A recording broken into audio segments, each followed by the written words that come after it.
भारत माता की। भारत माता की। भारत माता की।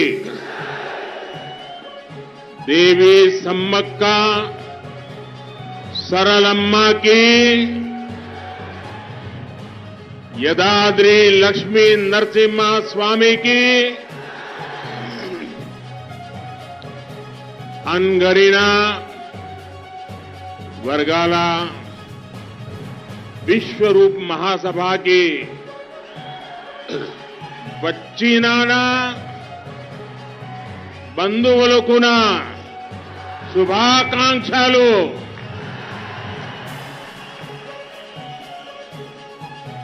जी किशन रेड्डी जी,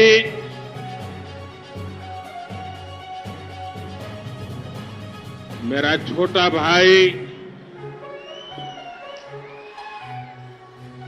मंदा कृष्ण मादिगा जी,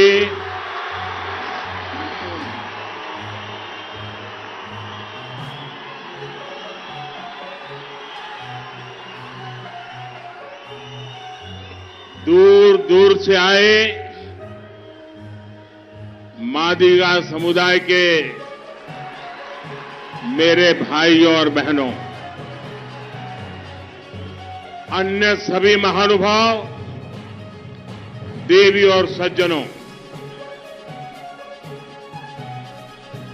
तेलंगाना के मेहनती और प्रतिभाशाली लोगों के बीच आना हमेशा ही एक सुखद अनुभव होता है और त्योहार के इस माहौल में जब हम अपने परिवार के बीच होते हैं तो खुशी दोगुनी हो जाती है। मैं तेलंगाना के दलित समुदाय का, तेलंगाना के मादिगा समुदाय का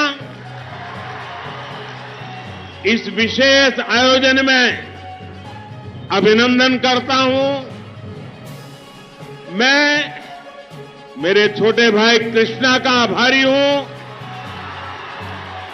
मैं आप सबका भी आभारी हूं क्योंकि आपने मुझे इतनी आत्मीयता से इस कार्यक्रम में आने का निमंत्रण दिया। సోదర సోదరీమణులారా, సుదూర ప్రాంతాల నుంచి వచ్చినటువంటి నా మాదిగ వర్గాల సోదర సోదరీమణులు, ఇతర మహానుభావులు, తెలంగాణ శ్రమజీవులు, ప్రతిభావంతులు మీ అందరి మధ్యలోకి రావడము చాలా సంతోషంగా ఉన్నది। మరి ముఖ్యంగా ఈ పండుగ వాతావరణంలో సహజంగా నా కుటుంబ సభ్యులతో గడుపుతా ఉంటే నాకు పట్టలేని ఆనందంగా ఉన్నది। అందుకనే నేను చాలా రెట్టింపు సంతోషంగా ఉన్నాను। ఈరోజు నేను తెలంగాణ దళిత వర్గాలకు మరియు తెలంగాణ మాదిక సామాజిక వర్గానికి ఇంత పెద్ద విశాలమైనటువంటి సభ ఏర్పాటు చేసినందుకు నా తమ్ముడు కృష్ణ మాదిగకు ప్రత్యేక ధన్యవాదాలు। మీరు ఎంతో ప్రేమతో ఈ సభలో నన్ను ఆహ్వానించినందుకు మీ అందరికీ కూడా ధన్యవాదాలు। నా కుటుంబ సభ్యులారా, आजादी के बाद आपने देश में बहुत सी सरकारें देखी है। हमारी सरकार ऐसी है जिसकी सर्वोच्च प्राथमिकता गरीब कल्याण है,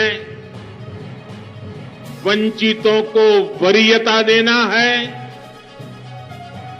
बीजेपी जिस मंत्र पर चलती है वो सबका साथ, सबका विकास, सबका विश्वास और सबका प्रयास है।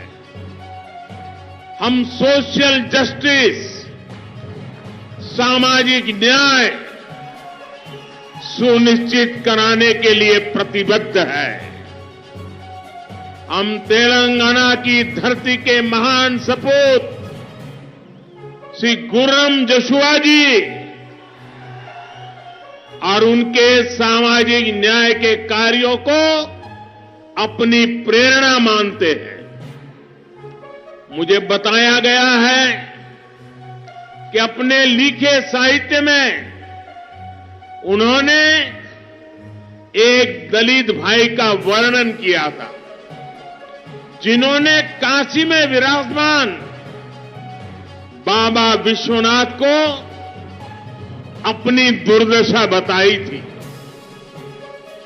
काशी का सांसद होने के नाते इसे मैं अपना सौभाग्य समझता हूं कि आज मुझे आपके बीच आने, आपके सुख दुख साझा करने का आपने मुझे अवसर दिया है। मुझे लगता है कि आज बाबा विश्वनाथ के आशीर्वाद से ही मैं आप सबके बीच उपस्थित हूं। నా కుటుంబ సభ్యులారా, స్వాతంత్ర్యం తర్వాత మీరు చాలా ప్రభుత్వాలు చూశారు. కానీ మా ప్రభుత్వము సబ్కా సాత్ సబ్కా వికాస్ అని నినాదం ఇచ్చినప్పుడు ఒక సామాజిక న్యాయం, అన్ని వర్గాలకు సామాజిక న్యాయం చేయాలనే తపనతో ఈ రోజు ఈ ప్రభుత్వం కృషి చేస్తా ఉన్నది, పని చేస్తా ఉన్నది. మన గొప్ప సాహితీవేత్త గుర్రం జాషువాను ఇవాళ ఒక ప్రేరణగా తీసుకుంటే, ఒక దళిత మేధావి కవిత, ఒక సాహిత్యకారుడు ఆనాడు తనకున్నటువంటి బాధలను, వ్యధను కాశీలో ఉన్నటువంటి ఆ బాబా విశ్వనాథ్కు మొరబెట్టుకుంటే, మరి ఈ రోజు ఆ యొక్క బాబా యొక్క ఆశీర్వాదంతో వారణాసి పార్లమెంట్ సభ్యునిగా ఈ రోజు నేను మీ ముందుకు రావడం అంటే ఆ బాబా ఆశీస్సులు. మరీ ముఖ్యంగా ఈ రోజు ఆ యొక్క జాషువాను ప్రేరణగా తీసుకొని ఏ సామాజిక న్యాయానికైతే ఈ ప్రభుత్వం కట్టుబడి ఉందో ఖచ్చితంగా ఆ దిశలో అడుగులు వేస్తా ఉన్నాము.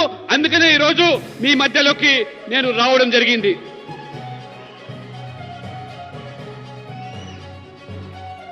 నా కుటుంబ సభ్యులారా,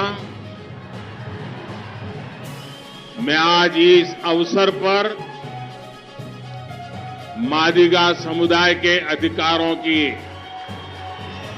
लड़ाई लड़ने वाले टीएन सदा लक्ष्मी जी और टीवी नारायण जी को श्रद्धापूर्वक याद कर रहा हूं। इन महान व्यक्तित्वों ने मादिगा समुदाय के हितों के लिए अपना जीवन खपाया है। मैं उन्हें नमन करता हूं। और मेरा छोटा भाई कृष्णा 30 साल से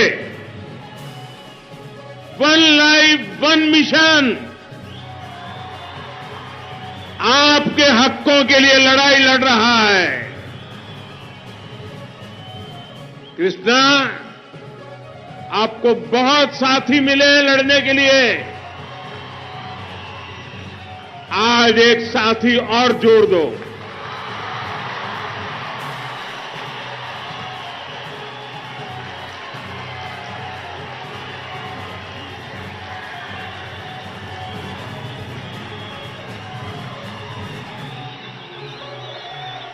మిత్రులారా, ఈ సందర్భంగా మాదిక సామాజిక వర్గానికి సంబంధించినటువంటి అనేక సమస్యల పైన పోరాటం చేసినటువంటి యోధులు ఇవాళ టిఎన్ సదాలక్ష్మి, అదే రకంగా టీవీ నారాయణ గారు స్వర్గీయులు, వారి ప్రత్యేకంగా ఒక భక్తి శ్రద్ధలతో వారు నేను గుర్తు చేసుకుంటా ఉన్నాను.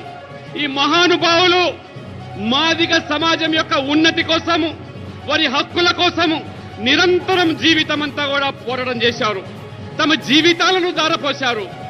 అదేవిధంగా నా సోదరుడు కృష్ణ మాదిగ 30 సంవత్సరాలుగా ఒకే లక్ష్యం, వన్ లైఫ్ వన్ మిషన్ అనేటువంటి ఒక ఉద్యమ కెరటంగా ఎదిగి మీ అందరి యొక్క సహకారంతో ఏ రకంగా ఉద్యమానికి ఊపిరి పోషించారో మీరు ఈ రోజు మీ ఉద్యమంలో నన్ను కూడా భాగస్వామ్యం చేసుకొని నీకు నేను తోడుగా ఈ సందర్భంగా ఉంటానని చెప్పి కూడా నీకు నేను భరోసా ఇస్తా ఉన్నాను ఇవాళ. मादिगा समाज के मेरे भाइयों बहनों और कृष्णा, मैं आज आपसे कुछ मांगने के लिए नहीं आया हूं. मैं आज आया हूं आपके बीच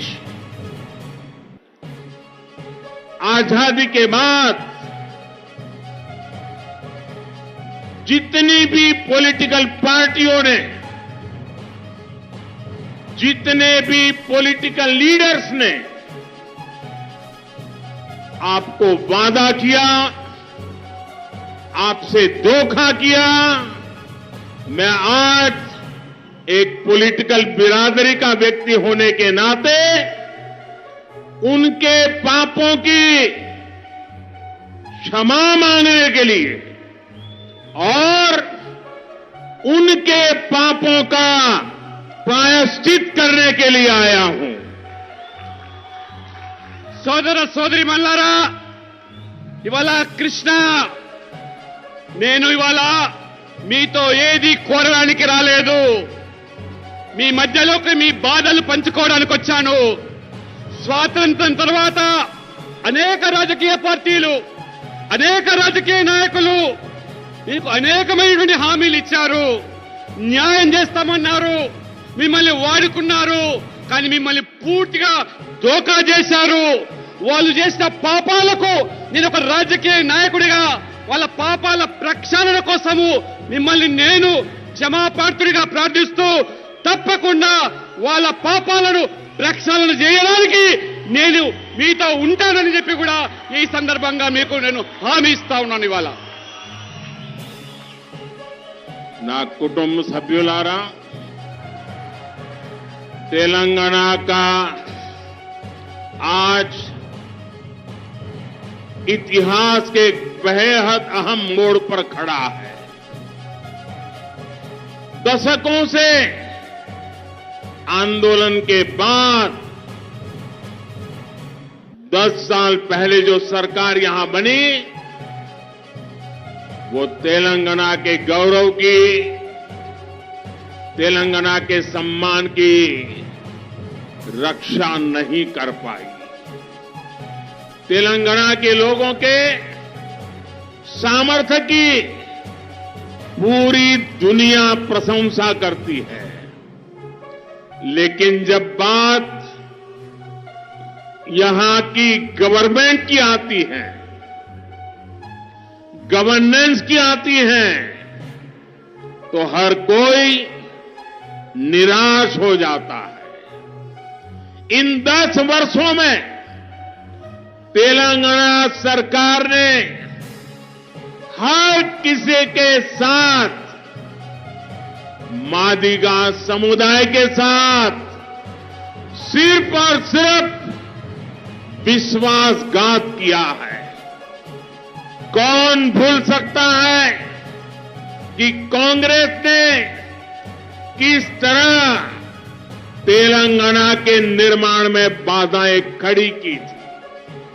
लेकिन जब अनेक बलिदानों के बाद तेलंगाना बना, तो बीआरएस के नेता आपको भूलकर सबसे पहले कांग्रेस के नेताओं को धन्यवाद करने गए. आंदोलन के दिनों में आपसे वादा किया गया था कि किसी दलित को ही तेलंगाना का पहला सीएम बनाया जाएगा. लेकिन राज्य के निर्माण के बाद हर दलित आकांक्षाओं को कुचलते हुए सीएम की कुर्सी पर केसीआर ने कब्जा कर लिया. बीआरएस ने दलितों को जमीन देने का भी वादा किया था. क्या उन्होंने वादा पूरा किया? बीआरएस ने आपको दलित बंधु स्कीम के जरिए हजारों करोड़ रुपया देने की बात कही थी। क्या आपको इसका लाभ हुआ? सच्चाई यह है, ये स्कीम बीआरएस विधायकों के रिश्तेदारों की स्कीम बन गई है। कोर्ट तक को यह कहना पड़ा कि दलित बंधु स्कीम के लाभार्थियों का चयन निष्पक्ष होना चाहिए।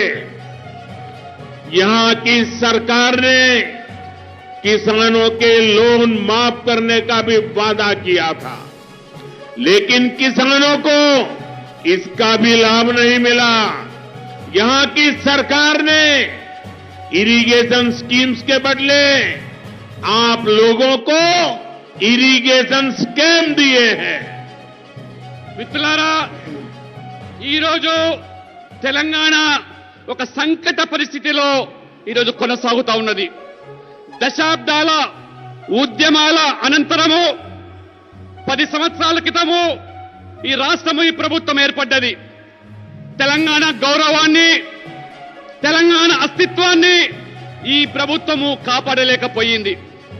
తెలంగాణ ప్రజల సామర్థ్యాన్ని మొత్తం ప్రపంచం కూడా ఈరోజు కొనియాడుతూ ఉంటే, కానీ ఇక్కడ ప్రభుత్వము వారి పరిపాలన పూర్తిగా ప్రజలందరినీ కూడా నిరాశపరిచింది. అన్ని వర్గాల ప్రజలను ఈ తెలంగాణలో వారు మోసం చేసింది. ముఖ్యంగా మాదిక సామాజిక వర్గాన్ని కూడా వారు ద్రోహం చేశారు. తెలంగాణ ఏర్పాటులో మరి కాంగ్రెస్ ఏ రకమైనటువంటి ఇబ్బందులను కల్పించిందో తెలంగాణ సమాజం మర్చిపోలేదు. కొన్ని వందల మంది బలిదానాల తర్వాత ఏర్పడ్డ ఈ రాష్ట్రము, కానీ ఈ బీఆర్ఎస్ నాయకులు రాష్ట్రం ఏర్పడిన తర్వాత మిమ్మల్ని అందరూ కూడా మర్చిపోయి కాంగ్రెస్ అధినాయకులను వారికి ధన్యవాదాలు చెప్పడానికి కుటుంబ సమేతంగా వారు పోయినారు. ఉద్యమ సమయంలో తెలంగాణ ఏర్పడితే కేసీఆర్ గారు ఏం చెప్పారు? మొదటి ముఖ్యమంత్రి దళితులను చేస్తా అని చెప్పాడు. కానీ ప్రభుత్వం ఏర్పడిన తర్వాత తానే దళితుల యొక్క మరి కుర్చీని లాక్కొని ఆ యొక్క మరి దళితుల మీద ఆశల మీద నీళ్లు చల్లి ఆ సీఎం కుర్చీని కబ్జా చేసినటువంటి మహానుభావుడు. అంతేకాదు, బీఆర్ఎస్ దళితులకు 3 ఎకరాల భూమి ఇస్తా అన్నది, కానీ హామీ నిలబెట్టలేదు. అదే రకంగా బీఆర్ఎస్ మరి దళిత బంధువులు చెప్పింది, కానీ దళితులకు లాభం జరగలేదు. వాస్తవం ఏమిటంటే, ఏదైనా లాభం జరిగిందంటే ఇవాళ బీఆర్ఎస్ ఎమ్మెల్యేల బంధువులకు ఈ దళిత బంధు లాభం జరిగింది తప్పితే దళితులకు కాదనే విషయం కూడా చాలా స్పష్టంగా కోర్టు సైతం కూడా దళిత బంధు మరి నిష్పాక్షికంగా లబ్ధిదారులను గుర్తించాలంటే ఈ ప్రభుత్వం చేయలేదు.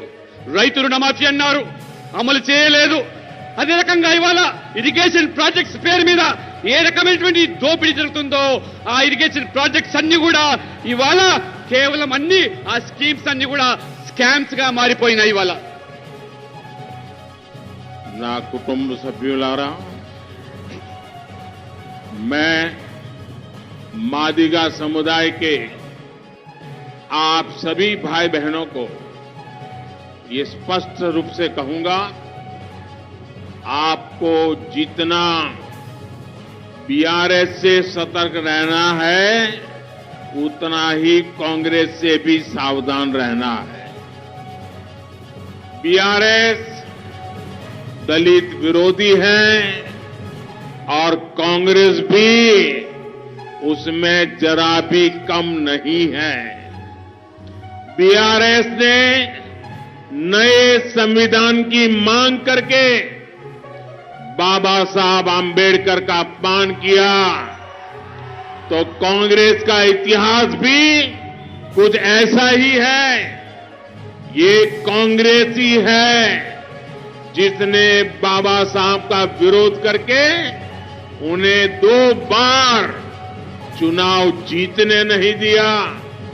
कांग्रेस ने दशकों तक पुरानी संसद भवन के सेंट्रल हॉल में बाबा साहब की फोटो नहीं लगने दी।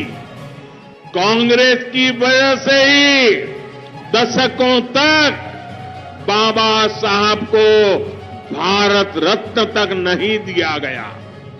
सेंट्रल हॉल में बाबा साहब की तस्वीर हो या भारत रत्न, ये तब संभव हुआ जब केंद्र में बीजेपी के समर्थन से सरकार बनी। మిత్రులారా, ఈరోజు నా మాదిక సామాజిక వర్గానికి మీ అందరూ కూడా తెలియజేస్తా ఉన్నాను, మీరు బీఆర్ఎస్ పార్టీతో ఎంత జాగ్రత్తగా ఉండాలో అంతే జాగ్రత్తగా కాంగ్రెస్ పార్టీతో ఉండాలి. ఎందుకంటే బీఆర్ఎస్ దళిత విద్రోహి, కాంగ్రెస్ కూడా అంతే. బీఆర్ఎస్ కేసీఆర్ గారు కొత్త రాజ్యాంగాన్ని రచిస్తానని చెప్పి డాక్టర్ బాబాసాహెబ్ అంబేద్కర్ ను అవమానపరిచారు. కాంగ్రెస్ చరిత్ర కూడా అంతే. కాంగ్రెస్ 2 పర్యాయాలు డాక్టర్ బాబాసాహెబ్ అంబేద్కర్ గారు ఎన్నికల్లో పోటీ చేస్తే అంబేద్కర్ గారిని వ్యతిరేకించి ఓడించిన పార్టీ ఇది కాంగ్రెస్ పార్టీ. అంతేకాదు దశాబ్దాలుగా కాంగ్రెస్ పార్టీ వారు అధికారంలో ఉన్నప్పటికీ పార్లమెంటులో పాత భవనంలో సెంట్రల్ హాల్లో బాబాసాహెబ్ అంబేద్కర్ యొక్క చిత్రపటాన్ని వారు పెట్టనివ్వలేదు. కాంగ్రెస్ వల్లనే బిఆర్ అంబేద్కర్ గారికి భారత రత్న కూడా ఇవ్వలేకపోయారు. కానీ భారతీయ జనతా పార్టీ హయాంలోనే పార్లమెంట్ సెంట్రల్ హాల్లో బిఆర్ అంబేద్కర్ ఫోటో మరియు భారత రత్న మరి ఇవ్వడం జరిగింది. అంతేకాదు ఈ రకంగా బాబాసాహెబ్ అంబేద్కర్ గారిని ఏ రకంగా భారతీయ జనతా పార్టీ ప్రభుత్వం ఇవాళ గౌరవించిందో ఒక్కసారి మీకు తెలియజేస్తా ఉన్నాను. నా కుటుంబ సభ్యులారా, बीआरएस की तरह ही कांग्रेस का इतिहास भी दलितों से, पिछड़ों से नफरत का रहा है। इसका एक बड़ा उदाहरण बाबू जगजीवन राम थे, जिन्हें कांग्रेस के अपमान का सामना करना पड़ा। जब बीजेपी ने रामनाथ कोविंद जी को राष्ट्रपति का उम्मीदवार बनाया तो कांग्रेस ने उन्हें हराने के लिए पूरी ताकत लगा दी। दलित समाज से आने वाले कोविंद जी जब राष्ट्रपति बन गए तो वो पूरे देश के राष्ट्रपति थे, हम सबके राष्ट्रपति थे। लेकिन तब भी कांग्रेस ने उनका तिरस्कार किया। जरा बिजली के लोग वहां देख लें, शायद वहां शॉर्ट सर्किट ना हो। और वहां सब साथियों से मेरी रिक्वेस्ट है, थोड़ा दूर रहे वहां से ప్లీజ్. కొద్దిగా ఎవరైనా ఎలక్ట్రిసిటీ వాళ్ళు చూడండి, ఎవరు కంగారు పడద్దు, కొద్దిగా దూరంగా ఉండండి, దాన్ని వెంటనే సర్దిద్దండి ఎలక్ట్రిసిటీ వాళ్ళు సంబంధించిన వాళ్ళు. जब बीजेपी ने एक महिला को भारत का पहला आदिवासी राष्ट्रपति बनाने का प्रस्ताव रखा तो कांग्रेस ने द्रौपदी मुर्मू जी का भी विरोध किया। उन्हें भी अपमानित करने का कांग्रेस कोई मौका नहीं छोड़ती। साथियों, राजस्थान में जन्मे हुए और राजस्थान से आकर तेलंगाना को अपनी कर्मभूमि बनाने वाले दलित सरकारी अफसर हीरालाल सामरिया को कुछ दिन पहले ही चीफ इंफॉर्मेशन कमिश्नर बनाया गया। पहला दलित अफसर जो देश का पहला चीफ इंफॉर्मेशन कमिश्नर बना। कांग्रेस नहीं चाहती थी कि एक दलित अफसर इतना बड़ा दायित्व संभाले, इसलिए जिस बैठक में ये अहम निर्णय लिया गया कांग्रेस ने उसका भी बहिष्कार किया। उनका शपथ समारोह हुआ, उसका भी बहिष्कार किया।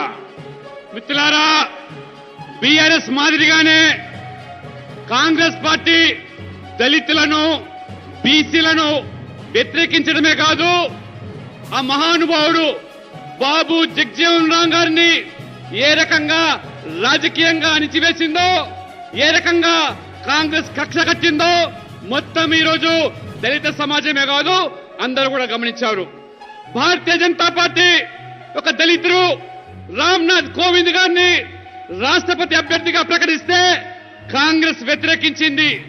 చివరికి రామ్నాథ్ కోవింద్ రాష్ట్రపతిగా బాధ్యతలు చేపట్టిన తర్వాత వారిని రాష్ట్రపతిగా గౌరవించకపోవడము, గుర్తించకపోవడము దళిత సమాజాన్ని అవమానపరిచినటువంటి కాంగ్రెస్ పార్టీ. అంతేకాదు బీజేపీ ఒక ఆదివాసీ మహిళను మొదటి రాష్ట్రపతి చేస్తే కాంగ్రెస్ వ్యతిరేకించింది. కాంగ్రెస్ ఓడించేటువంటి ప్రయత్నాలు చేసింది. వారిని కూడా ఈరోజు రాష్ట్రపతిగా గౌరవించకుండా అవమానపరుస్తా ఉన్నది.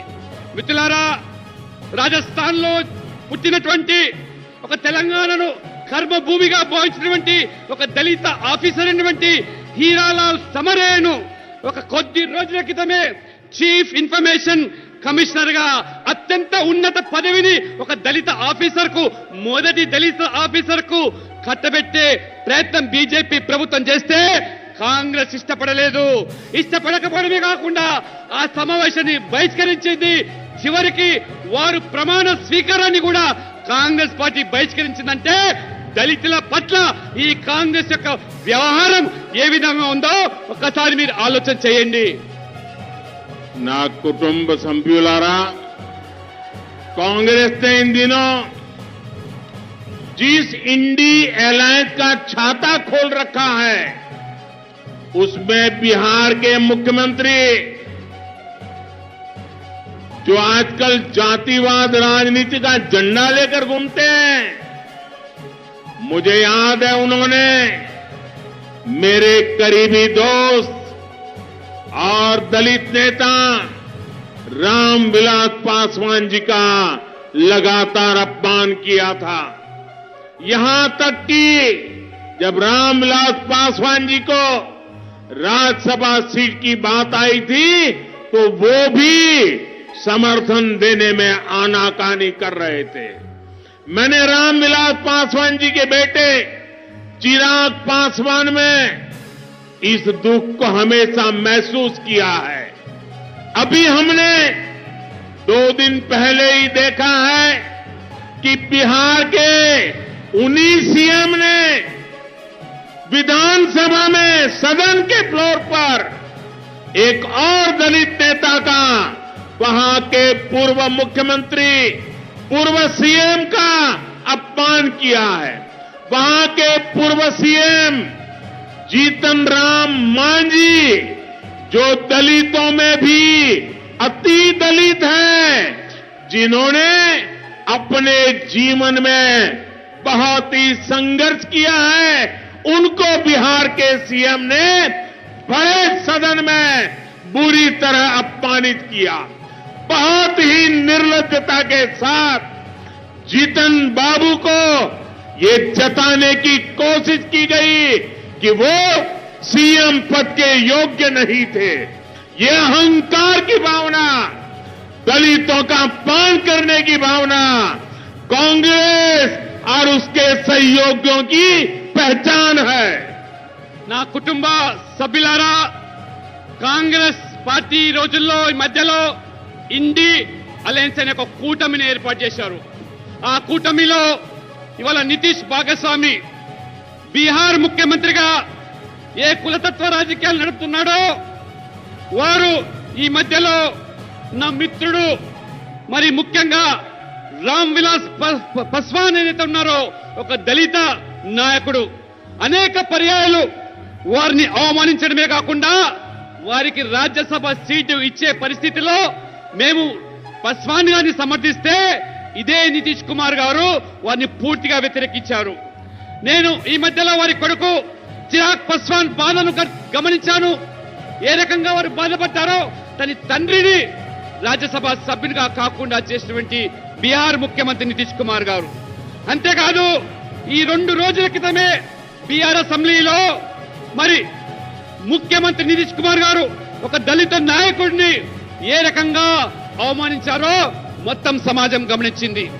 జితిన్ రామ్ మాంఝీ అనేటువంటి దళిత నాయకుడు దళితుల్లో కూడా అత్యంత వెనుకబడ్డ సమాజానికి సంబంధించినటువంటి ఈ యొక్క జితిన్ బాబు మరి ఆ యొక్క అసెంబ్లీలో నితీష్ కుమార్ గారు నిస్సిగ్గుగా వారి మీద ఏ రకమైన అవమానం చేయడమే కాకుండా వారు గతంలో ముఖ్యమంత్రిగా పనిచేశారు ఈ జితిన్ బాబు గారు.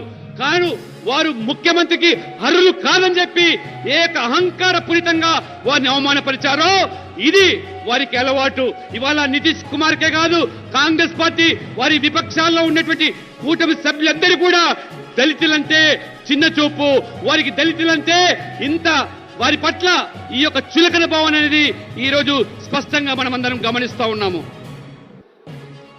నా కుటుంబ సభ్యులారా, भ्रष्टाचार के मामले में भी कांग्रेस और बीआरएस एक दूसरे से अलग नहीं है. भारत में सामान्य तौर पर अलग अलग राज्य विकास योजनाओं के लिए दूसरे राज्यों के साथ कोऑपरेशन करते हैं, लेकिन बीआरएस की सरकार ने दिल्ली की आम आदमी पार्टी के साथ मिलकर हजारों करोड़ रुपयों का शराब घोटाला कर दिया. ये लोग काम में नहीं, करप्शन में कोऑपरेशन करते हैं. और मैं तेलंगाना के लोगों को ये स्पष्ट तस्वीर भी देखने को कहूंगा.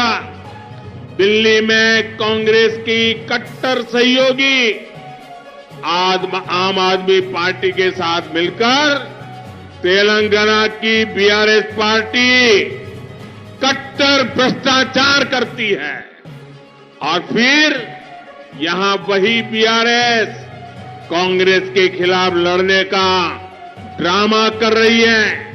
तेलंगाना के लोगों को इस दोहरेपन से भी बहुत सावधान रहना है.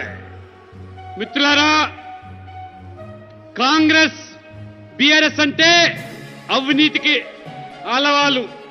ఇవాళ ఈ రెండు పార్టీలు అవినీతిలో వేరు కాదు.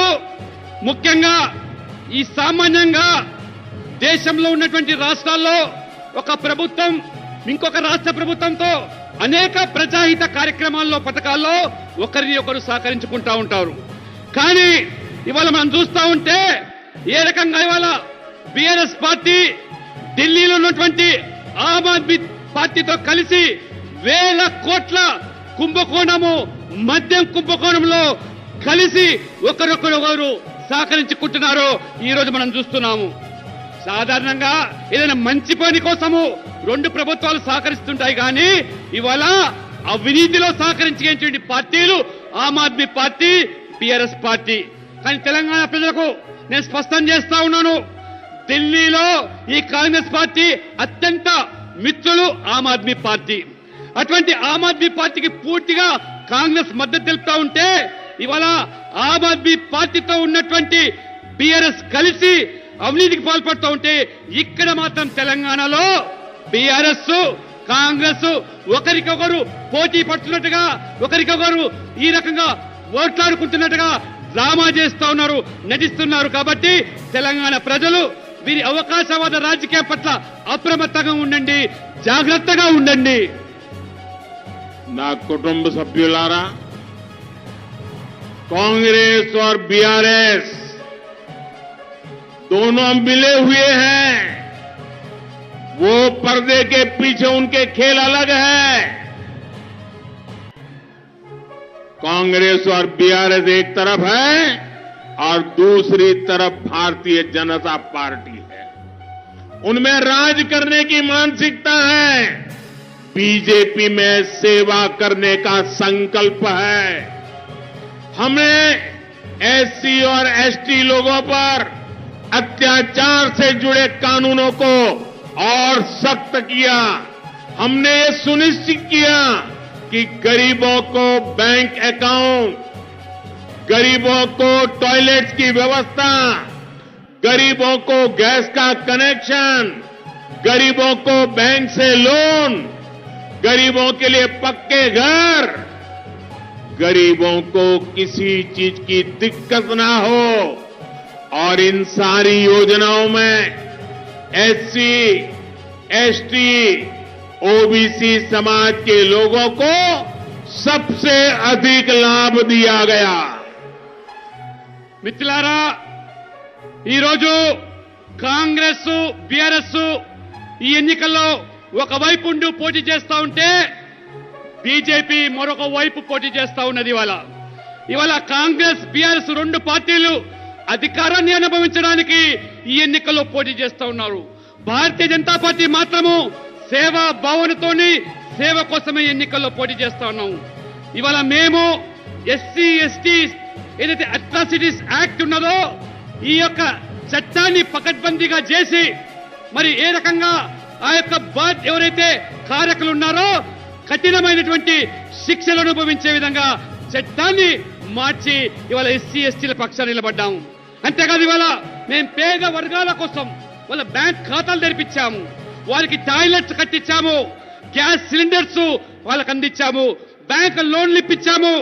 అవన్నీ కూడా ఇవాళ వాళ్లకు బ్యాంక్ ద్వారా అందుబాటులో తెచ్చామంటే ఈ పథకాల్లో అత్యధిక సంఖ్యలో ఎస్సీ, ఎస్టీ, ఓబీసీ వర్గాలు మాత్రమే అత్యధిక లబ్ధిదారులు.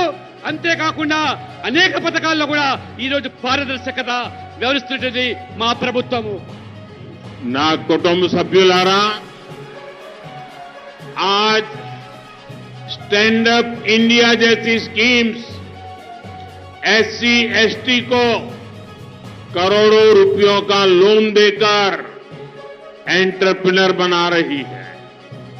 मुद्रा लोन का सबसे अधिक लाभ एससी, एसटी और ओबीसी समुदाय के मेरे भाई और बहनों को ही हुआ है। पीएम आवास योजना के तहत करोड़ों घर अनुसूचित जाति और अनुसूचित जनजाति के वो आवंटित किए गए हैं। पिछले 9 वर्षों में तेलंगाना में ही 13 लाख से ज्यादा एससी छात्रों को करीब 1000 करोड़ रुपए की स्कॉलरशिप दी गई है।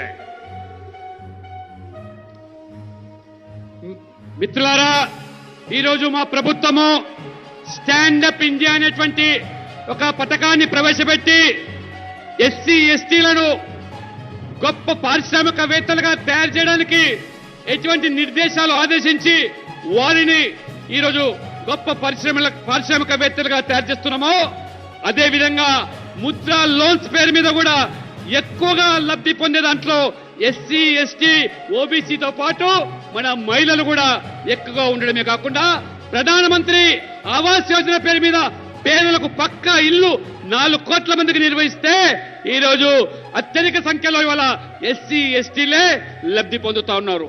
9 సంవత్సరాల్లో ఈ తెలంగాణలోని ఎస్సీ విద్యార్థుల కోసం స్కాలర్షిప్స్ పేరు మీద 13 లక్షల మంది విద్యార్థులకు 1000 కోట్ల రూపాయల వల్ల స్కాలర్షిప్ ఇచ్చిన ప్రభుత్వము ఇది బీజేపీ ప్రభుత్వము. ना कुटुंब सभ्युलारा, अभी कुछ महीनों पहले ही बीजेपी सरकार ने पीएम विश्वकर्मा योजना भी शुरू की है। हमारे कुम्हार हो, सुनार हो, सुतार हो, मूर्तिकार हो, ऐसे 18 प्रोफेशन से जुड़े लोगों पर केंद्र सरकार 13,000 करोड़ रुपए खर्च करने जा रही है। चाहे राज्य में हो या राष्ट्र के स्तर पर बीजेपी निरंतर वंचितों के विकास पर काम कर रही है। మిత్రులారా, కొద్ది రోజుల క్రితమే పీఎం విశ్వకర్మ అనేటువంటి ఒక గొప్ప పథకాన్ని 13,000 కోట్ల బడ్జెట్ తో 18 రకాల చేతి వృత్తుల మీద ఆధారపడేటువంటి కమ్మరి, కుమ్మరి, వడ్రంగి, చాకలి, మంగలి లాంటి వృత్తిదారులకు చెప్పులు కుట్టుకునేటువంటి వాళ్లకు సైతం కూడా ఈ రోజు ఒక చక్కటి పథకాన్ని ఇవాళ ప్రవేశపెడితే ఏ రకంగా ఆ వర్గాలకు ఇవాళ మరి ఉన్నత శ్రేణికి తీసుకురావడానికి ప్రయత్నం చేస్తా ఉన్నాం. దేశంలోనే కాదు అన్ని రాష్ట్రాల్లో కూడా మా ప్రభుత్వము విస్మరింపబడ్డ వర్గాలకు, నిర్లక్ష్యం చేయబడ్డ వర్గాలకు న్యాయం చేకూర్చడానికే ఈ పథకాలను మేము ప్రవేశపెడతా ఉన్నాము.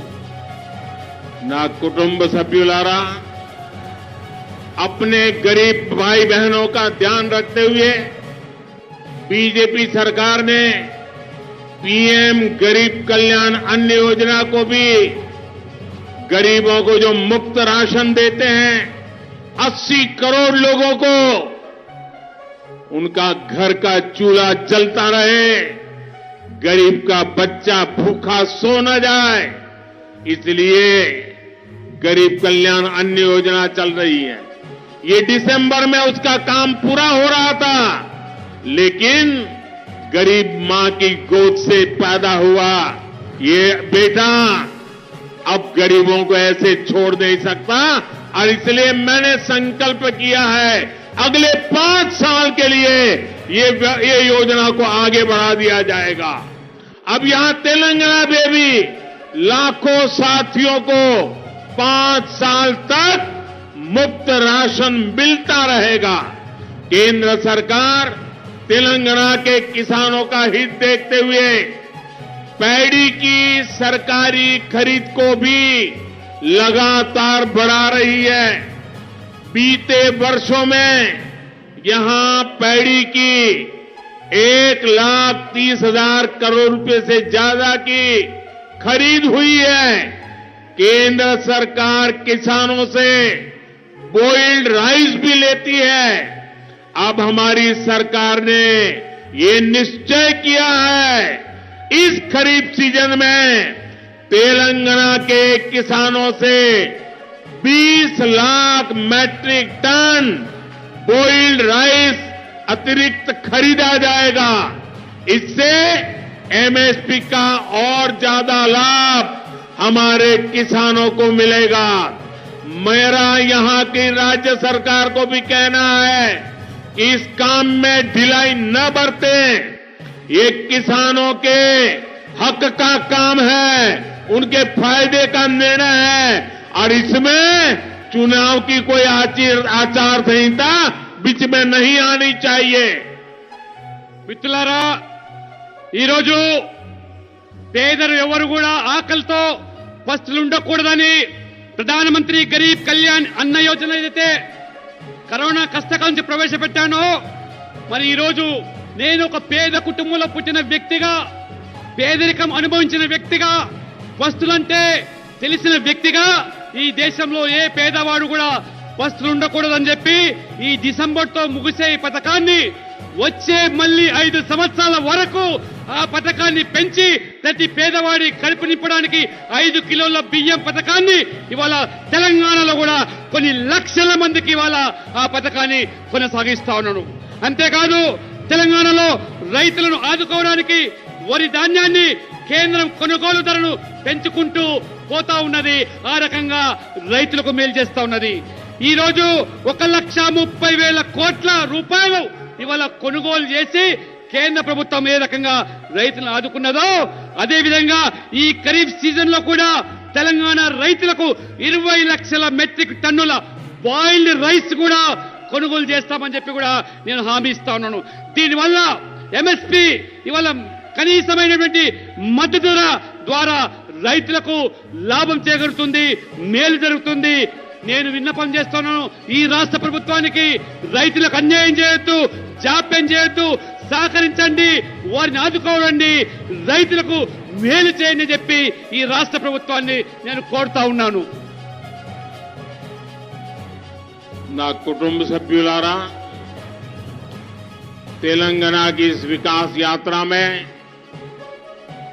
मादिगा समुदाय के साथ जो अन्याय हुआ है उसे बीजेपी भली भांति समझती है।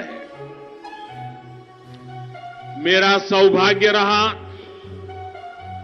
आप मुझे प्रधानमंत्री के रूप में, प्रधान सेवक के रूप में जानते हो, लेकिन आप में से बहुत कम लोगों को पता होगा कि बंगारू लक्ष्मण जी मेरे नेता थे। वो मेरी पार्टी के अध्यक्ष थे और मैं उनके अंडर में काम करता था। वो मेरा मार्गदर्शन करते थे। उन्होंने मुझे ट्रेन किया, एक कार्यकर्ता के रूप में संगठन का काम सिखाया। मेरे लिए गर्व की बात है कि मैं बंगारू लक्ष्मण के साथ उनके हाथ नीचे काम करने वाला कार्यकर्ता रहा हूं। इसलिए आपको भली भांति जानता हूं। మిత్రులారా, తెలంగాణ అభివృద్ధిలో మాదిగ సమాజానికి జరుగుతున్నటువంటి అన్యాయం పట్ల నేను తీవ్రమైనటువంటి ఇవాళ ఆవేదన వ్యక్తం చేస్తా ఉన్నాను. 30 సంవత్సరాలుగా మరి మీకు అండగా ఉన్నటువంటి నాయకులు, మరోవైపు నన్ను మీరందరూ కూడా ప్రధానమంత్రిగానే మీరు గుర్తిస్తూ ఉంటారు. కానీ నేను ఒక ప్రధాన సేవకుడిని. అంతేకాదు బంగారు లక్ష్మణ్ మీ అందరికీ సుపరిచితులు. వారు మా పార్టీ అధ్యక్షుడిగా ఉన్నప్పుడు వారితో కలిసి పనిచేయడమే కాకుండా వారి దగ్గర నేను శిక్షణ పొంది ఏ రకంగా వారు సంస్థాగత కార్యదర్శిగా నా సేవలు వారు ఏ రకంగా వారు కల్పించారో వారితో కలిసి పనిచేసేందుకు నిజంగా నేను సంతోషాన్ని వ్యక్తం చేయడమే కాకుండా వారిని స్ఫూర్తిగా పనిచేసి వారికి ప్రేరణగా నేను తీసుకొని ఇవాళ రాజకీయాల్లో నేను కొనసాగుతున్నాను. ఇదే నిజంగా బంగారు లక్ష్మణ్ గారు నా గురువుగా నేను భావిస్తాను. मादिगा मेरे परिवारजनों, मैं आज बहुत बहुत भावुक हूं। आप कल्पना करिए, कृष्णा ने 30 साल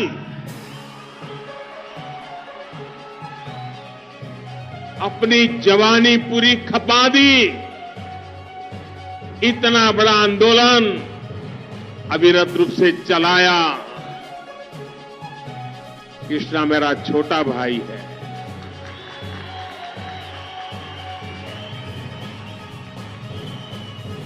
भारतीय जनता पार्टी में जैसे बंगारू लक्ष्मण के नेतृत्व में मुझे काम करने का सौभाग्य मिला, वैसा ही मैं आज इतने बड़े समाज के साथ खड़े होकर के कहना चाहता हूं कि अब मुझे, कृष्णा भले मेरा छोटा भाई है, लेकिन उसके नेतृत्व में आपके लिए काम करने का सौभाग्य मिला है। మిత్రులారా, తెలంగాణ మాదిగ సమాజానికి జరిగినటువంటి అన్యాయాన్ని నేను నిజంగానే తీవ్రంగా పరిగణిస్తున్నాను. కానీ ఇవాళ ఉద్వేగభరితమైనటువంటి సన్నివేశాన్ని నేను ఇవాళ చూస్తా ఉన్నాను.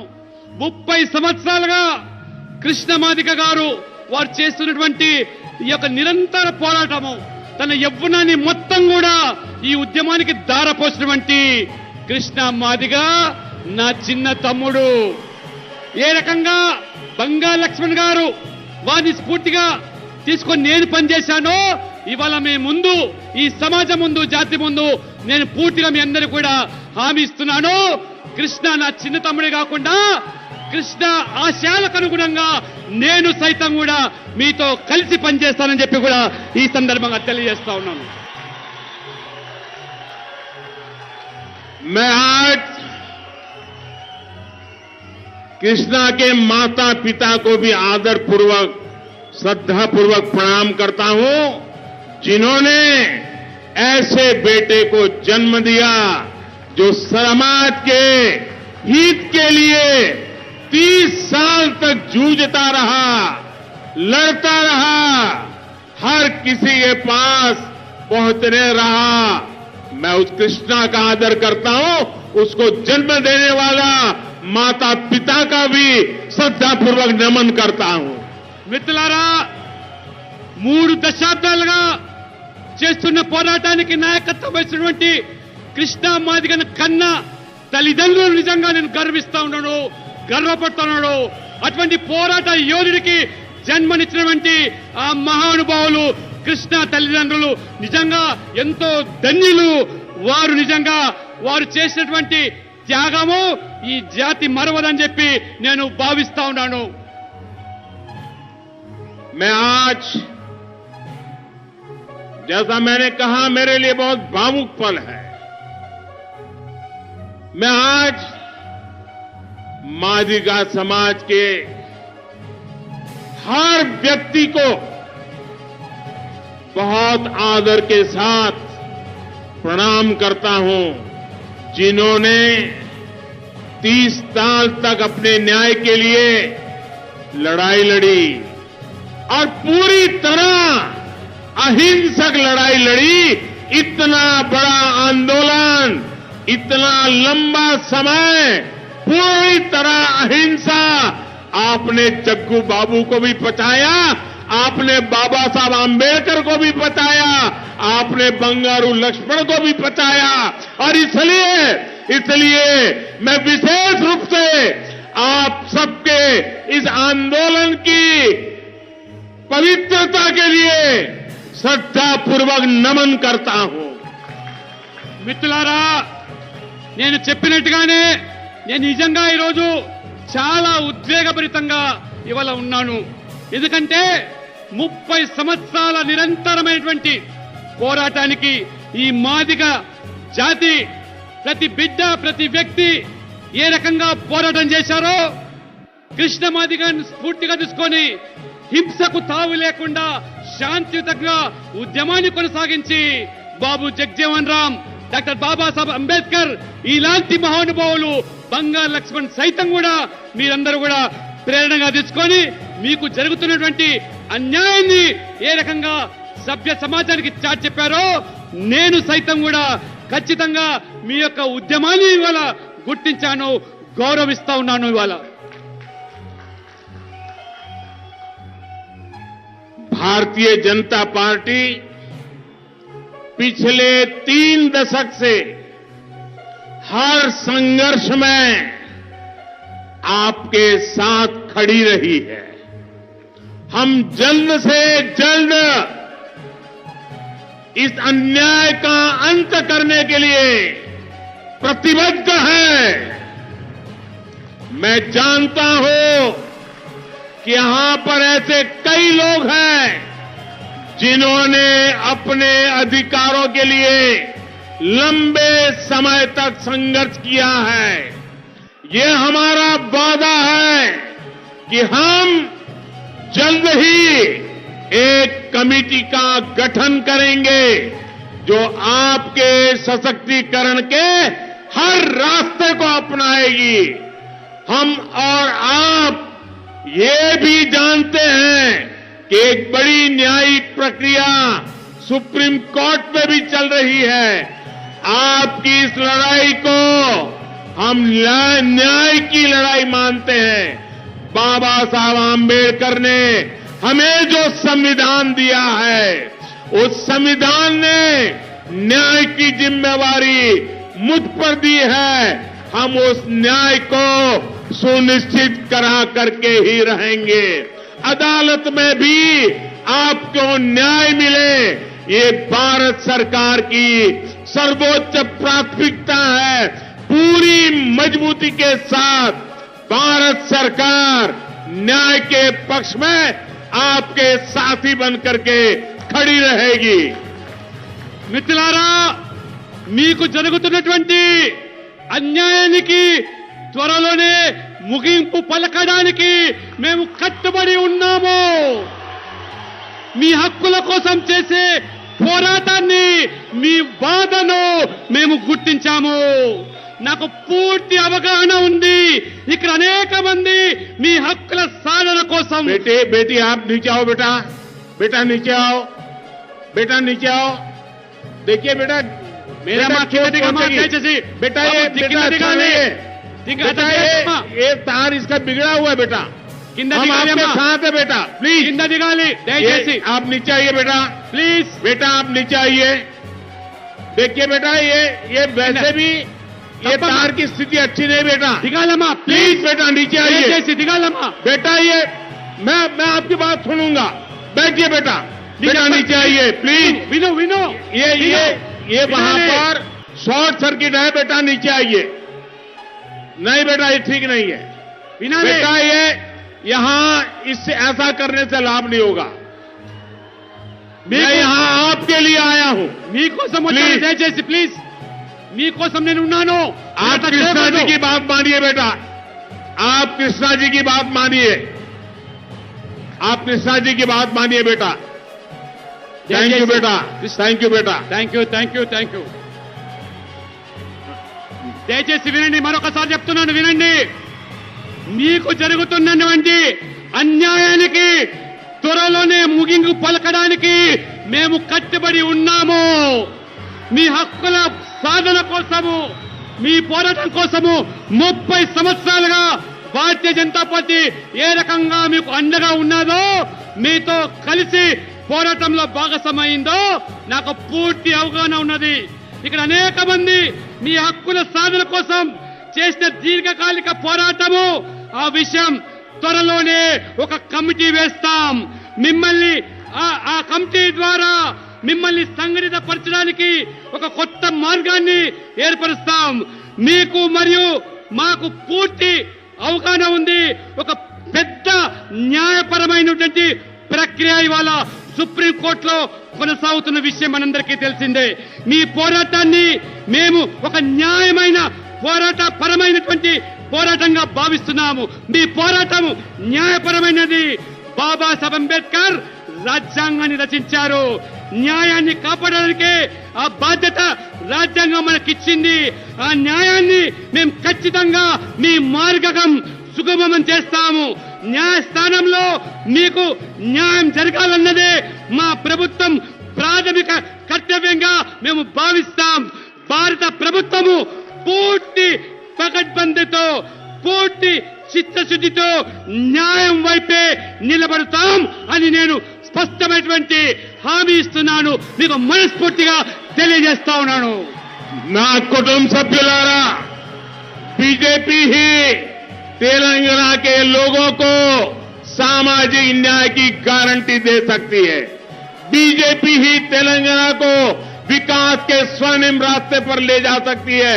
मुझे विश्वास है बीजेपी और आपका सहयोग, आपका साथ तेलंगाना डबल इंजन सरकार के गठन में अहम भूमिका निभाएगा। మిత్రులారా, ఇవాళ భారతీయ జనతా పార్టీ మాత్రమే తెలంగాణలో సామాజిక న్యాయానికి కట్టుబడి ఉన్నది. మీకు మాకు ఉన్నటువంటి అనుబంధాన్ని తెలంగాణలో ఒక బంగారు తెలంగాణ నిర్మాణం చేయడానికి కలిసి పనిచేస్తాం. ఖచ్చితంగా సామాజిక న్యాయానికి నిర్వచనం ఇవాళ భారతీయ జనతా పార్టీ కల్పిస్తుందనేటువంటి విషయాన్ని కూడా నేను స్పష్టంగా మీకు తెలియజేస్తా ఉన్నాను. मेरे भाइयों बहनों, मैं एक महत्वपूर्ण बात आज यहां से बता करके जाना चाहता हूं। अगर मेरी बात आपको अच्छी लगे, सही लगे, तो आप सब अपने मोबाइल फोन निकाल करके उसकी फ्लैश लाइट चालू करके मुझे आशीर्वाद देना। आज से इस आंदोलन में कृष्णा मेरा नेता है, मैं उसका असिस्टेंट हूं और मैं आपके लिए पूरे दायित्व के साथ इस न्याय की लड़ाई में साथ रहूंगा। మిత్రులారా, ఒక మహత్తరమైన ప్రకటన చేస్తా ఉన్నాడు. మీకు నచ్చితే, బాగా అనిపిస్తే మీరందరూ కూడా మీ యొక్క మొబైల్ ద్వారా టార్చ్ లైట్ చేసి మీరు అది ప్రదర్శించండి. ఇవాళ ఏ కృష్ణా మాదిగనైతే మీ న్యాయపరమైన హక్కుల కోసం పోరాటం చేస్తున్నారో, ఇవాళ కృష్ణా మాదిగ నాయకత్వాన వారికి సహాయకుడిగా నేను పనిచేస్తాను. మీకు న్యాయం దక్కే వరకు కృష్ణా మాదిగకు అండగా ఉంటానని చెప్పి ఇవాళ ఒక ప్రధానమంత్రి హోదాలో ఉన్నటువంటి నరేంద్ర మోడీ ప్రకటిస్తున్నారంటే ఇంతకంటే గొప్ప అవకాశం మనకు కలుగుతుందా? దయచేసి మీరు ఆలోచన చేయండి. కృష్ణా మాదిగ చేసే పోరాటానికి, నాయకత్వానికి నేను సహకారిగా ఉంటాను, అసిస్టెంట్ గా ఉంటానంటే వారికి మీకు న్యాయం దక్కేదానికి ఇవాళ ప్రధానమంత్రి హోదాలో వచ్చినందుకు ఒక్కసారి మీరు టార్చ్ లైట్ వేసి ధన్యవాదాలు తెలిపి మొత్తం సమాజానికి తెలియజేస్తుందిగా నేను కోరుతా ఉన్నాను. आप सभी यहां आए, हमें आशीर्वाद दिया, इसके लिए आप सबका फिर एक बार धन्यवाद करता हूं। और इस आंदोलन में मेरे नेता कृष्णा है, मैं कृष्णा का साथी हूं और मैं कृष्णा के नेतृत्व में आपके साथ खड़ा हूं। बोलिए भारत माता की, भारत माता की, भारत माता की। మిత్రులారా, ఇంత పెద్ద సంఖ్యలో అశేష ప్రజానికం వచ్చినందుకు మీ అందరికీ ధన్యవాదాలు. మరొకసారి మాట ఇస్తున్నాను, మీకు జరిగేటువంటి న్యాయం కోసం చేస్తున్నటువంటి కృష్ణా మాదిగ నాయకత్వాన నేను అంటే ప్రధానమంత్రిగా వారికి సహాయకుడిగా ఉండి మీ హక్కులు సాధించే వరకు వారితో కలిసి పనిచేస్తానని చెప్పి పూర్తి భరోసా ఇస్తున్నారంటే మరి మీరు ఆలోచన చేయండి. ఇంత గొప్ప అవకాశం ఒక ప్రధానమంత్రి, దేశ ప్రధానమంత్రి ఒక మాదిగ జాతికి, మాదిగ సమాజానికి ఇంత పెద్ద విశ్వాసం కల్పిస్తున్నందుకు నిజంగా మనమందరం కూడా గర్వపడాలి. ఒక్కసారి అందరం కలిసి భారత్ మాతాకి అని చెప్పి నివేదించడం కోరుతున్నాను. बहुत बहुत धन्यवाद. भारत माता की जय, भारत माता की जय.